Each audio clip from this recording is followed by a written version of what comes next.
Ok. Alors, donc on disait, je reprends du début, hein, que la théorie de l'évolution, c'est une théorie scientifique, donc c'est pas juste une hypothèse, c'est quelque chose qui doit être logique, qui doit avoir de nombreuses preuves et qui doit pouvoir faire des prédictions. Et on était dans la partie logique, donc de quelles étaient les argumentations, quelle était la mécanique qui est décrite par cette théorie scientifique. Donc on avait dit qu'il y a le premier mécanisme, c'était l'héritabilité des caractères innés. Bon, c'est un petit détail, mais ça veut dire des caractères avec lesquels on va naître. Pas une cicatrice qu'on va avoir au cours de notre vie, ben celle-là, elle va pas être héritée. Okay. Alors, on a vu aussi, le deuxième point, c'était la variabilité de la descendance. En tout cas, grâce à des combinaisons, donc tous les enfants ne sont pas les mêmes, mais aussi grâce à des mutations. Et donc, maintenant, on va voir la troisième partie qui est ce qu'on appelle la sélection naturelle. Okay. Alors, je reprends. Donc la sélection naturelle. Bon, on va commencer par l'artificiel.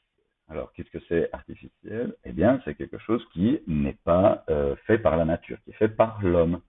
Alors, qu'est-ce qu'on veut dire par ça? Eh bien, il faut imaginer que il y a très longtemps, quand on était des hommes des cavernes, hein, si vous voulez,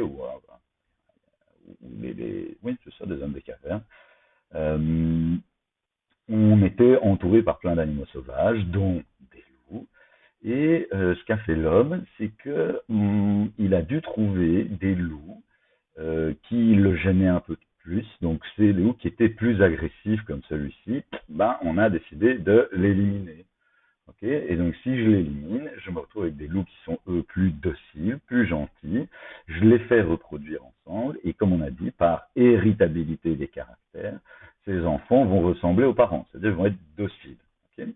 Par contre, par variation de la descendance, ici, variation, j'en aurai qui seront peut-être un peu plus mignons que les deux autres, qui sont un peu plus gentils, qui sont un peu plus attendrissants. Donc c'est eux que je vais garder et je vais tuer les deux autres. Okay, tuer ou les laisser mourir, ou en tout cas c'est pas eux que je vais prendre pour faire des petits couples. Okay. Donc on se retrouve comme ça à faire ça à plusieurs générations d'affilée, et c'est comme ça qu'on arrive à avoir des chiens qui sont hyper différents, quoi. Très très différents. Donc ici on a choisi de sélectionner, on va dire, des loups, hein, parce que c'était ça au départ, ou des chiens, oui, on peut faire des chiens aujourd'hui parce que toutes ces races sont vraiment très modernes, des chiens qui euh, étaient tous grands. Et on a choisi de les croiser parce qu'ils étaient grands. Donc parmi les petits chiots, on a pris les plus grands et on les a fait accoupler avec les plus grandes. Et parmi ces chiots que ce couple a eu, on va de nouveau rechoisir les plus grands par héritabilité des caractères. Évidemment, il y en aura, ils sont tous assez grands, mais il y en aura par variabilité de la descendance, certains qui seront plus grands que d'autres. Et pour le Chihuahua, ici, c'est la même chose, mais dans l'autre sens. On a décidé de croiser entre eux les chiens les plus petits.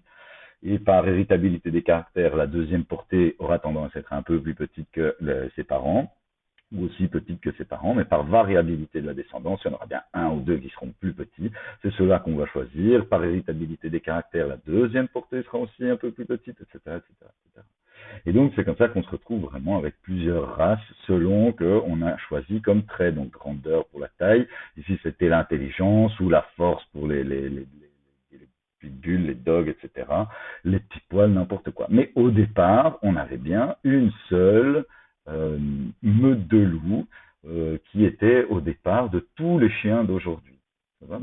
Tous les chiens font partie de la même espèce, ils peuvent tous s'accoupler entre eux, et donc ils font partie de la même espèce, car une espèce, c'est un ensemble d'individus qui peuvent avoir une descendance féconde. C'est-à-dire que même la descendance peut elle-même avoir des enfants. Euh, donc voilà, on peut passer d'un loup à un petit chien tout mignon comme ça. Et ça, c'est grâce à la sélection qu'a fait l'homme, la sélection artificielle. Eh bien, on le voit aussi, ben ça c'est pour du maïs.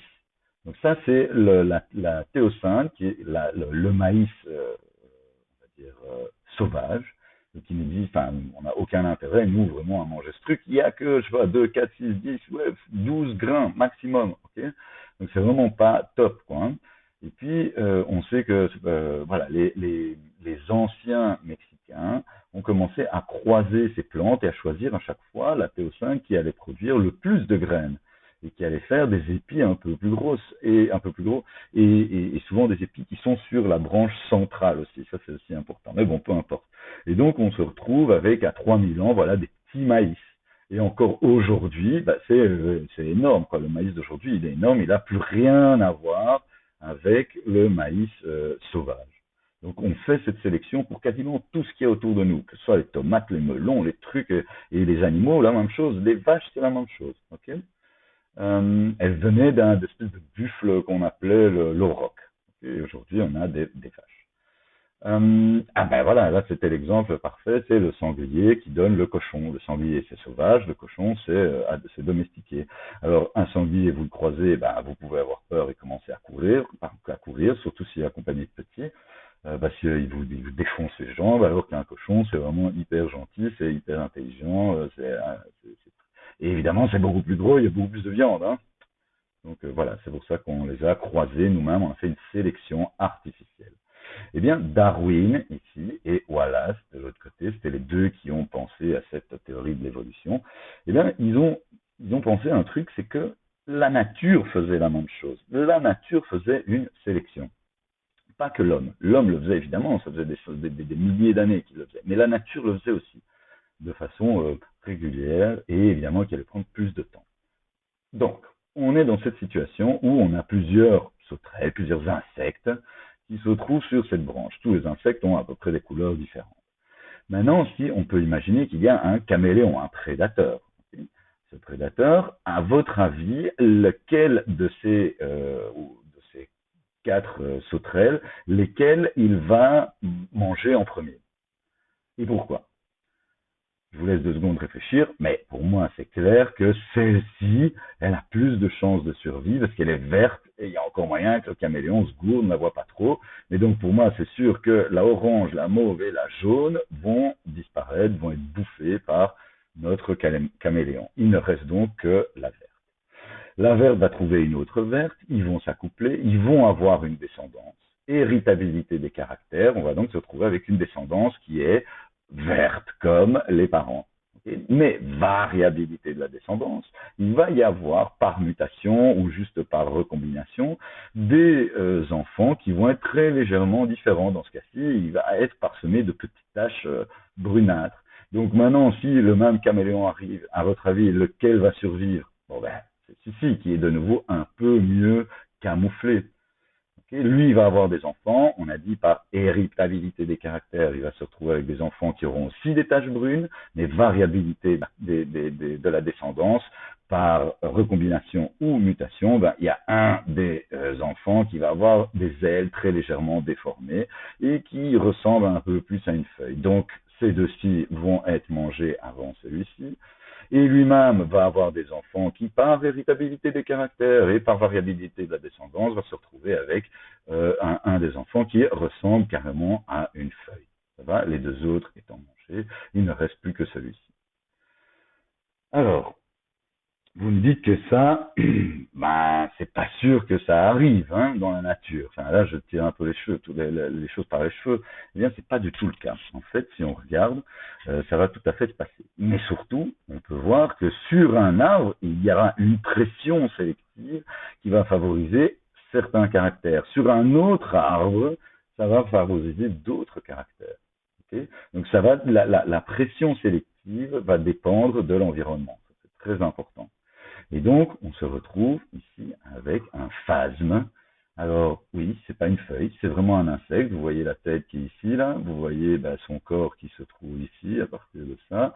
Et on a donc ici des petits morceaux qui ont l'air d'être comme des feuilles, mais qui sont vraiment que du camouflage. Ce n'est que par descendance. Lui, il va avoir des enfants, ses enfants seront identiques à lui. Et il existe des phasmes de plein de types différents. Donc, celui-ci, c'est un autre phasme selon un autre environnement. Et bien, ce phasme-ci, qui habite donc dans la savane, dans des trucs plus secs, lui aura tendance à être en bâtonnet. Donc, ça va vraiment dépendre de l'endroit de la planète où on se trouve. La sélection va favoriser certains caractères et donc va favoriser l'émergence de certaines espèces qui n'ont plus rien à voir. On est d'accord que ça et ça n'est pas la même espèce, mais à la base, ils viennent tous les deux d'un même ancêtre commun. Ça va? Donc ça, c'est la sélection naturelle. Et cette sélection naturelle, elle se fait encore aujourd'hui. Alors, c'est un truc assez drôle, vous pouvez aller voir sur Internet un jour, ça s'appelle les Darwin Awards. Awards, c'est comme ça veut dire récompense, award. Euh, donc ça veut dire une récompense, un prix. Et donc c'est un prix qui est donné aux humains qui se sont tués de la manière la plus idiote possible.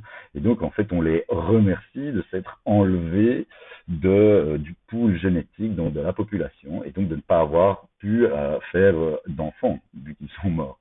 Et donc par exemple on a ces trois crétins ici qui ont décidé d'installer un trampoline en haut d'un immeuble. Donc ça, évidemment, que eux, leurs gènes, ils auront très peu de chances de se retrouver dans la descendance suivante. Ils vont mourir. Et donc, c'est comme ça qu'on se retrouve avec des gens qui sont de plus en plus intelligents en essayant d'avoir éliminé les gens les plus cons. Ça va? Ok.